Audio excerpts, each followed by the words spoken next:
Assalamu alaikum warahmatullahi wabarakatuh. I'm Obiyathulla Ismath Bacha, Professor of Finance from INCEIF in Malaysia. First of all, I want to thank the organizers, IBA, CEIF especially, for having invited us and for giving me the opportunity to participate in this event. I talked about new kinds of sukuk that is being used in the for infrastructure financing, essentially risk sharing sukuk. As it stands, most of the sukuk are short-term sukuk. The long-term ones are sovereign sukuk, which are used for some infrastructure development.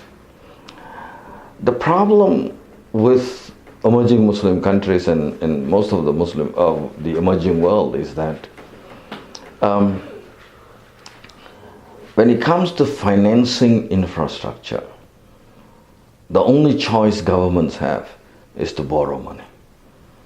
And the moment you go out, and because domestic capital accumulation isn't enough, they typically go overseas and borrow. And that creates a number of problems. First of all, every time you borrow, you increase vulnerability. There is leverage, which means the break-even point goes higher. You add a fixed cost, which puts more stress on government budgets, etc. And then, of course, if it's a foreign currency loan, then you also have the issue of currency exposure. So, when a country takes on debt, it basically becomes more and more vulnerable, to external shocks. In addition, there is only so much you can take with regards to debt.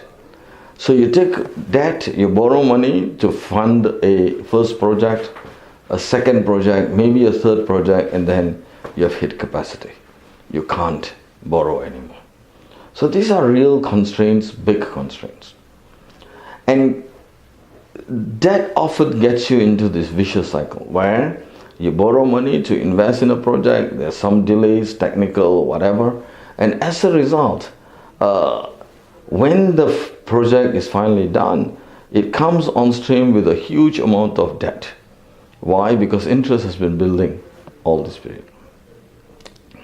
So even if the project is good, the debt burden would mean that the project just cannot go on at originally planned levels. For example, revenue has to be increased in order to service the bigger debt. And how do you do that? You have to charge more, which means citizens would have to pay more for the services, etc. So there are lots of problems with debt financing.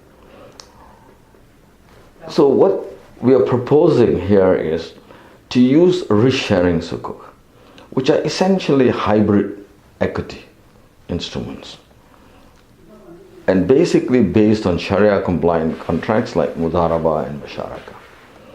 And these are modified Mudaraba, not your traditional Mudaraba, which is heavily based on trust. Rather, this is Mudaraba, which is very much like venture capital financing, with all the controls and oversights thrown in. We believe that the use of such sukuk brings about several advantages. First and foremost, you do not have leverage. And that is substantive, because basically what's happening is you're going to be servicing that sukuk based on earnings from the project. So particularly for projects, government projects or infrastructure projects that produce revenue, for example, mass transit systems, train systems, water utility plants, power generation plants, ports, airports, etc. All these generate revenue. So for such projects, you can use this modified Mudaraba-based sukuk. And basically the idea is to use istisna Mudaraba, where the istisna portion happens during the period of construction, and then once construction is complete and revenue starts, the Mudaraba portion kicks in.